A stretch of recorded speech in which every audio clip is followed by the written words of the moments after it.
Assalamualaikum warahmatullahi wabarakatuh. Saya Tri Rahmawati Alvinita akan menyampaikan tentang aliran pendapatan dan syarat keseimbangan pada perekonomian 3 sektor. Yang pertama yang akan kita bahas adalah aliran perekonomian 3 sektor. Seperti yang dapat dilihat pada gambar, terdapat 3 sektor utama, yaitu ada sektor rumah tangga, sektor perusahaan, dan sektor pemerintahan. Pada sektor perusahaan, pembayaran oleh sektor perusahaan dibedakan menjadi 2 jenis, yaitu yang pertama ada pembayaran kepada sektor rumah tangga sebagai pendapatan kepada faktor-faktor produksi, dan yang kedua ada pembayaran pajak pendapatan perusahaan kepada pemerintah. Pada sektor rumah tangga, pendapatan yang diterima rumah tangga berasal dari 2 sektor utama. Yang pertama dari pembayaran gaji, upah, sewa, bunga, dan untung oleh perusahaan, dan yang kedua dari pembayaran gaji dan upah oleh pemerintah. Kemudian ada sektor pemerintahan. Pemerintahan menerima pendapatan berupa pajak dari perusahaan dan rumah tangga. Pendapatan tersebut akan digunakan untuk membayar gaji, upah pegawai, dan untuk membeli barang-barang dan jasa yang dibutuhkan. Pendapatan yang diterima rumah tangga akan digunakan untuk memenuhi 3 kebutuhan, yaitu untuk membiayai pengeluaran konsumsi, untuk tabungan, dan untuk membayar pajak pemerintah. Dalam gambar ini, tetap dimisalkan bahwa tabungan rumah tangga dipinjamkan oleh lembaga-lembaga keuangan kepada pengusaha yang menanam modal. Dan selanjutnya kita akan membahas tentang syarat keseimbangan. Keseimbangan terjadi jika penawaran agregat sama dengan pengeluaran agregat, atau Y sama dengan A, I, atau Y sama dengan C plus I plus G. Dengan Y adalah penawaran agregat, C adalah konsumsi, I adalah investasi, dan G adalah pengeluaran pemerintah untuk membeli barang dan jasa. Berdasarkan aliran pendapatan nasional berlaku persamaan, Y sama dengan C plus S plus T. Dengan Y adalah pendapatan nasional, C adalah konsumsi, S adalah tabungan, dan T adalah pajak. Jadi, apabila C dikurang dari setiap ruas, maka I plus G sama dengan S plus T. Dalam perekonomian 3 sektor dikatakan seimbang apabila I plus G sama dengan S plus T. I adalah investasi, G adalah pengeluaran pemerintahan untuk membeli barang dan jasa, S adalah tabungan, dan T adalah pajak. I dan G adalah suntikan ke dalam sirkulasi aliran pendapatan. S dan G adalah bocoran.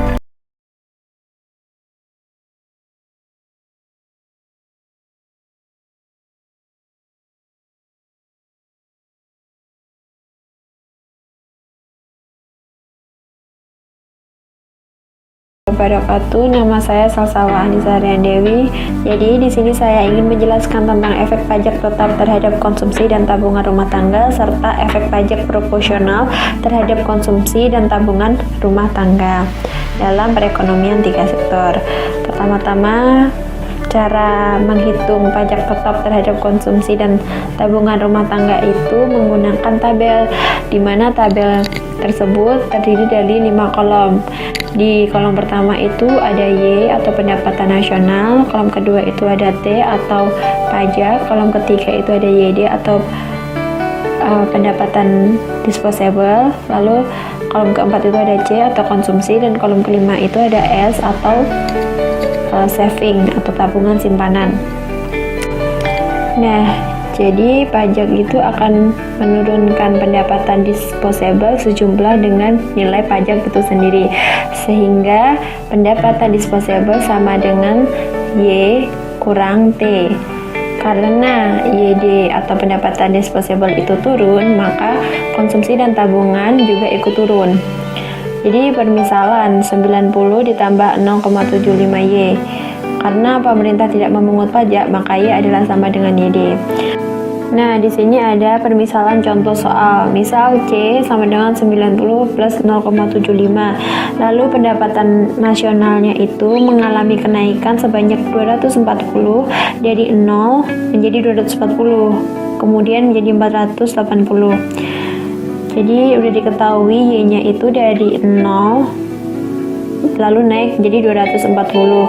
Nah, kalau dari 0 jadi 240 dan 240 mengalami kenaikan menjadi 480, maka cara menghitung Y seterusnya itu adalah 0 lalu mengalami kenaikan 240, habis itu 240 ditambah dengan 240 lagi, jadi hasilnya 480. Nah, sesudah itu kita mencari T. Karena T-nya di sini sudah diketahui 0, maka kita langsung saja mencari pendapatan disposable atau YD. Jadi YD itu rumusnya tadi pendapatan nasional dikurangi pajak atau Y min T. Nah, Y-nya kan tadi kita ambil yang di baris kedua, yaitu yang 240. Lalu T-nya itu 0. Jadi 240 dikurangi 0, hasilnya adalah 240. Begitu seterusnya sampai 1440. Lalu selanjutnya kita mau mencari konsumsi. Jadi konsumsi itu rumusnya adalah A plus BY. Nah, di sini sudah ada permisalan, tadi C-nya sudah diketahui. Kita misalkan 90 itu menjadi A dan 0,75 itu menjadi B. Jadi tinggal kita masukkan.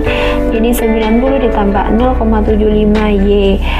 Tinggal kita masukkan Y-nya. Y-nya kita ambil dari yang di baris kedua ini yang 240. Jadi 90 ditambah 0,75 kali 240. Yang kita hitung yang dikali dulu, jadi yang 0,75 dikali 240 itu hasilnya adalah 180. Jadi 90 ditambah 180 hasilnya 270. Begitu seterusnya sampai 1440, itu penghitungnya sama, cuma diganti Y-nya saja. Kalau yang 480 ya itu nanti penyelesaiannya 90 ditambah 0,75 dikali 480, itu hasilnya 450. Selanjutnya kita mau menghitung S atau simpanan atau tabungan. Itu adalah rumusnya itu min A ditambah dalam kurung 1 min B kali YD. Jadi minus A, min A-nya itu kita ambil dari 90 plus 0,75 Y tadi yang perumpamaan.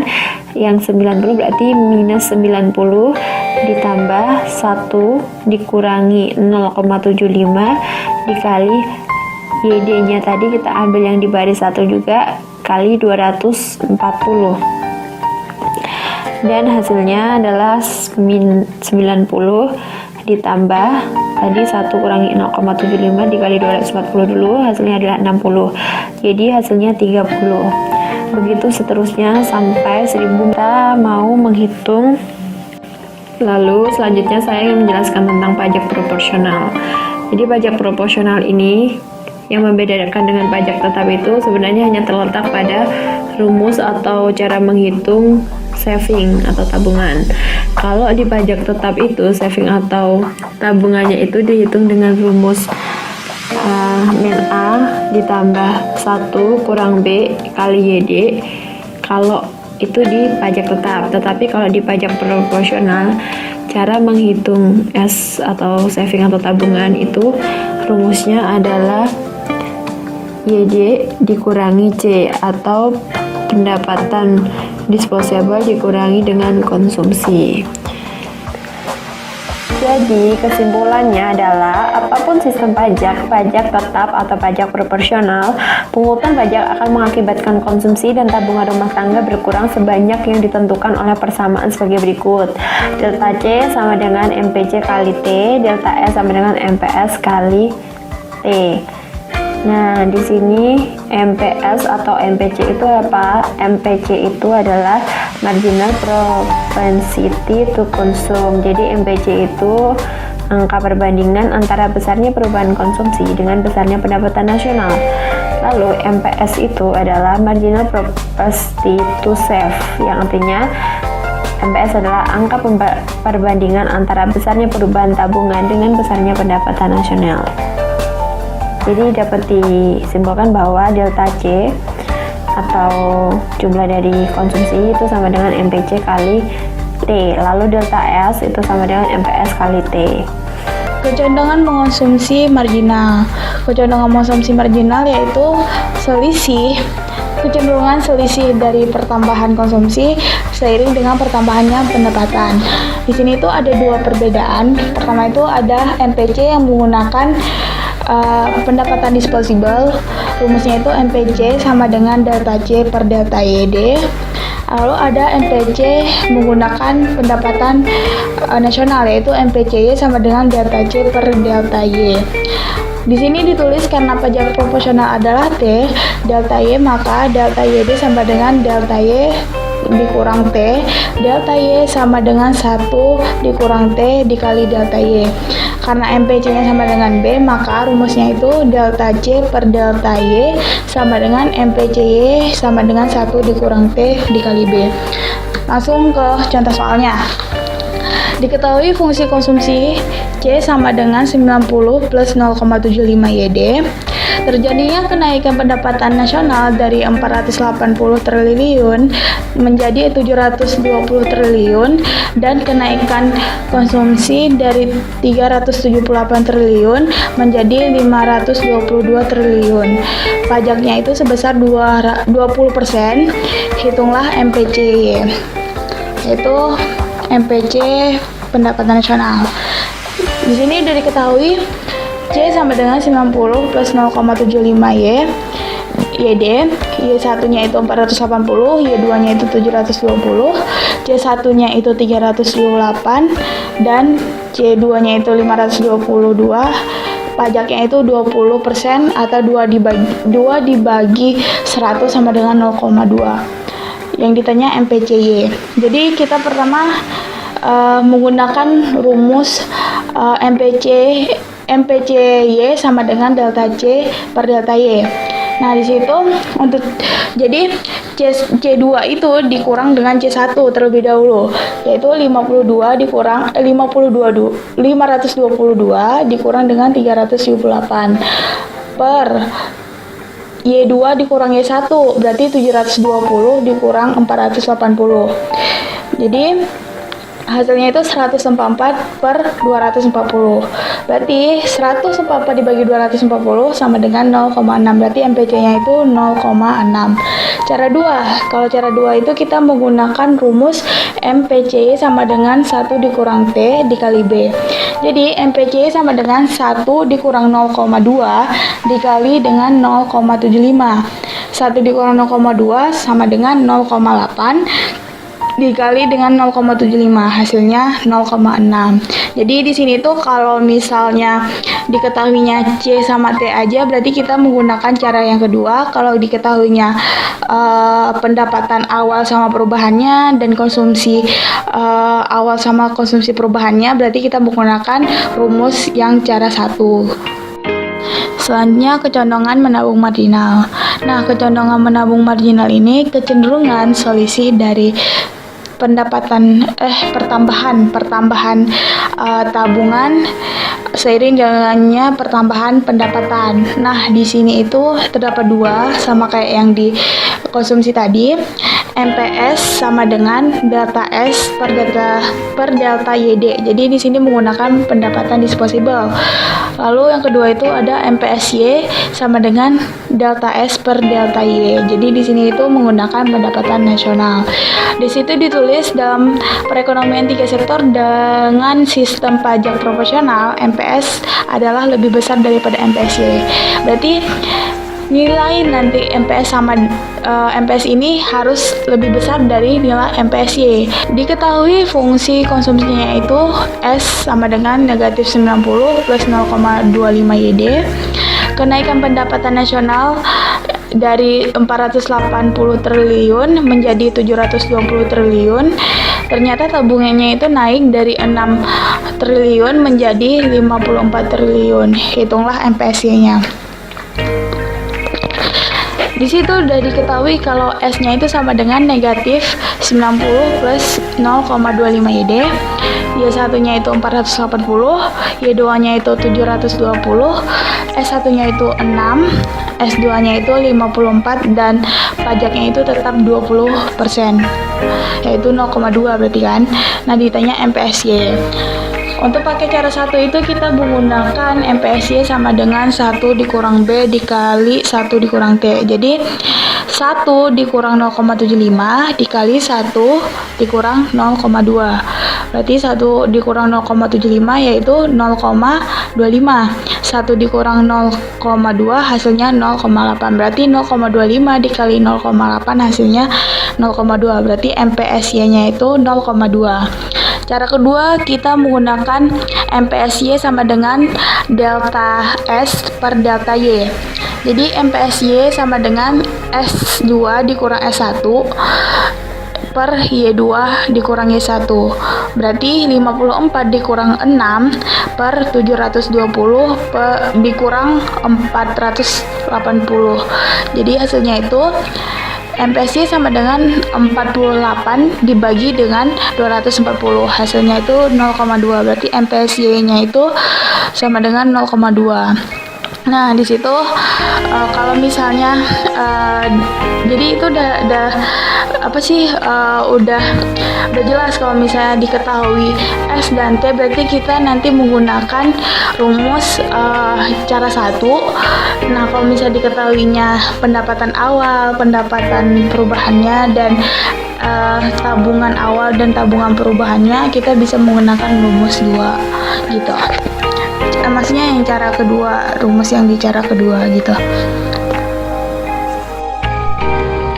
Saya yang bernama Rohidatul Fuadi di sini akan menjelaskan tentang efek pajak, yaitu analisis aljabar dan grafik, untuk memudahkan penerangan dan penggambaran mengenai efek pajak ke atas fungsi konsumsi dan fungsi tabungan. Terlebih dahulu dapat dilihat dari pendekatan aljabar dalam menerangkan efek pajak kepada konsumsi dan tabungan. Contoh soal, dalam contoh angka yang dibuat dalam tabel 5.1 dan 5.2, dimisalkan fungsi konsumsi adalah C sama dengan 90 plus 0,75Y. Dalam contoh dalam tabel 5.1 memisalkan pajak tetap sebanyak 40 triliun rupiah, dan dalam tabel 5.2 dimisalkan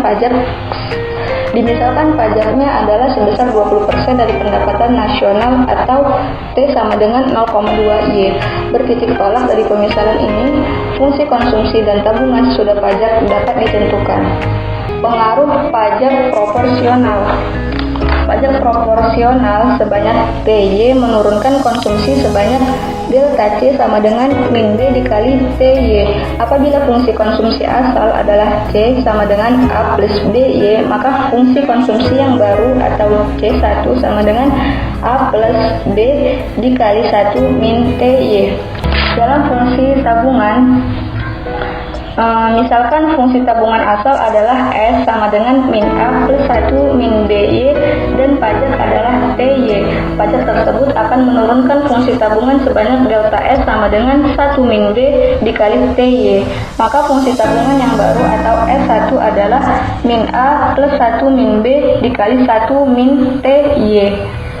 Pajak proporsional menyebabkan fungsi tabungan berubah dari S sama dengan min A plus 1 min BY menjadi fungsi tabungan yang baru sama dengan min A plus 1 min B dikali 1 min TY.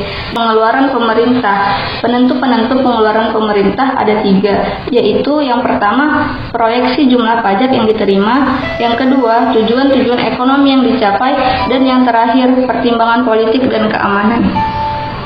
Keseimbangan dalam perekonomian 3 sektor itu kita cari pajak tetap dan pajak proporsional. Kalau misalkan pajak tetap, maka keseimbangan pendapatannya itu jika diketahui soal seperti ini. Misal fungsi konsumsinya itu 60 ditambah 0,75Y, fungsi tabungannya minus 100 ditambah 0,25Y, pajaknya 40, investasinya 120, pengeluaran pemerintahnya 60. Nah, habis itu kita cari keseimbangannya berapa. Nah, cara cari keseimbangan itu ada 2 cara, yaitu yang pertama dengan angka, yang kedua dengan aljabar. Kalau misalkan dengan angka, itu sama aja kayak suntikan sama dengan bocoran, dimana suntikannya itu adalah I ditambah G atau investasi ditambah pengeluaran pemerintah sama dengan saving atau tabungan ditambah dengan pajak. Nah, investasinya tadi sudah diketahui itu 120, pengeluaran pemerintahnya 60, itu nanti ditambah sama dengan fungsi tabungannya minus 100 ditambah 0,25Y ditambah 40. Nah, nanti jadinya kan 180 sama dengan minus 60 ditambah 0,25Y. Itu hasilnya 240. 240 itu dari mana? Itu minus 60-nya pindah ruas, dia bergabung dengan 180, jadinya 240 sama dengan 0,25Y. Karena kita ingin mencari Y, maka 0,25-nya itu pindah ruas, jadinya 240 dibagi 0,25Y, hasilnya 960. Jadi pendapatan nasionalnya itu 960. Nah, sekarang kita cari di keseimbangan secara aljabar. Keseimbangan secara aljabar itu diketahui ya, fungsi konsumsinya itu 60 ditambah 0,75Y dan fungsi tabungannya itu minus 100 ditambah 0,25Y. Investasinya itu sebesar 120 dan pengeluaran pemerintahnya sebesar 60. Nah, habis itu kita cari dengan aljabar. Kalau misalkan dengan aljabar itu rumusnya Y sama dengan konsumsi ditambah investasi ditambah dengan pengeluaran pemerintah.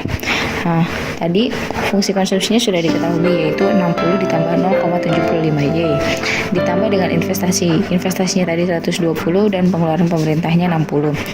Maka jadinya itu 0,75Y-nya pindah ruas. Dia jadinya Y dikurang 0,75Y, hasilnya itu 0,25Y sama dengan 240. Nah, karena kita juga mau mencari Y, maka 0,25-nya itu pindah ruas, jadinya 240 dibagi 0,25, hasilnya 960. Nah, karena dengan angka dan juga dengan aljabar itu sama, maka dikatakan kalau misalkan keseimbangannya itu seimbang. Kalau digambarkan kurva pajak tetap dan keseimbangan pendapatan nasional itu diketahui kan fungsi konsumsinya itu adalah 60 ditambah 0,75Y. Jadi garis yang tegaknya itu 60. Nah, habis itu garis keduanya, titik keduanya itu adalah investasi ditambah pengeluaran pemerintah kan 180. Nah, dari 60 ditambah 180 berarti kan 240. Nah, 240 itu kan termasuk Y pendapatannya. Jadi dia ditarik garisnya. Habis itu kenapa nanti bertemu di titik 960? Karena pada titik itu terjadi keseimbangan pendapatan nasional 3 sektor. Selanjutnya jika berbicara tentang suntikan dan bocoran. Nah, di dalam kurva itu ada titik minus 60 dan 180 serta 240 dan 960. Nah, minus 60 itu karena fungsi tabungannya tadi. Fungsi tabungannya yang kita ketahui tadi kan minus 60 ditambah 0,25Y. Itu ditarik garis. Habis itu 180 itu didapat dari investasinya ditambah dengan pengeluaran pemerintah. Nah, habis itu nanti pertemuan antara titik yang tabungan dengan titik yang investasi dan pengeluaran pemerintah itu kan ada pada 960, itu pendapatan nasionalnya. Jadi pendapatan nasional 3 sektornya itu sebesar 960 triliun. Setelah itu pengaruh pajak tetap ke atas konsumsi dan tabungan rumah tangga. Itu ada tabel. Di situ ada tabel tentang pendapatan nasional, pajak, konsumsi, tabungan, investasi, pengeluaran pemerintah, pengeluaran agregatnya, dan keadaan ekonominya.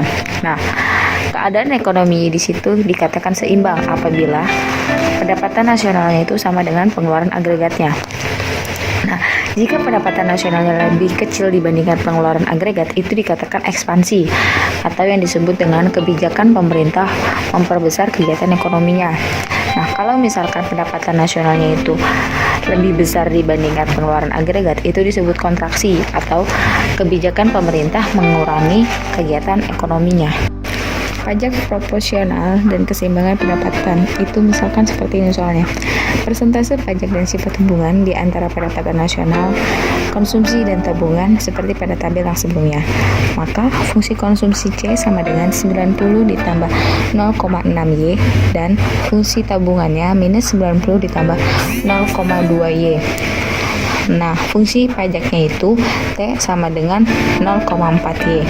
Sedangkan investasi perusahaannya itu sebesar 150 triliun dan pengeluaran pemerintahnya itu 240 triliun. Nah, kita dapat menyelesaikan itu dengan keseimbangan secara aljabar, di mana kalau keseimbangan secara aljabar itu rumusnya adalah pendapatan nasional sama dengan konsumsi ditambah investasi ditambah pengeluaran pemerintah.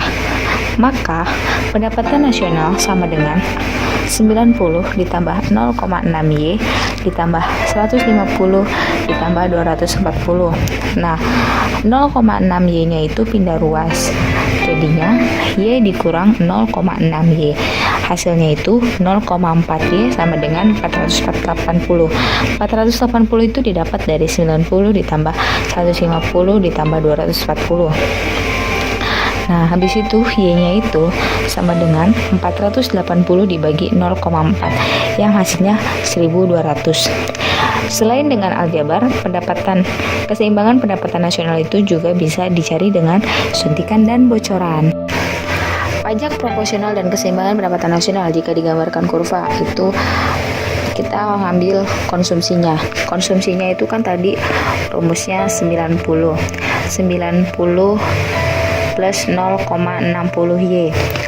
Nah, habis itu kita cari tuh dari 90, kalau misalkan investasi ditambah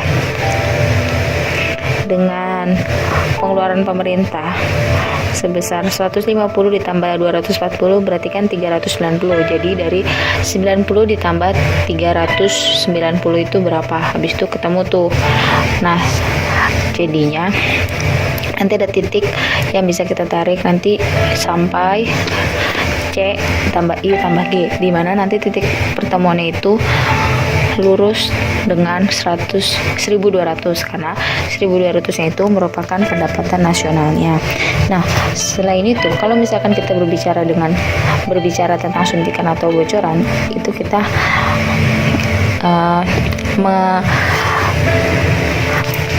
mengambil dari fungsi tabungan. Fungsi tabungan itu kan tadi minus 90 ditambah 0,20Y.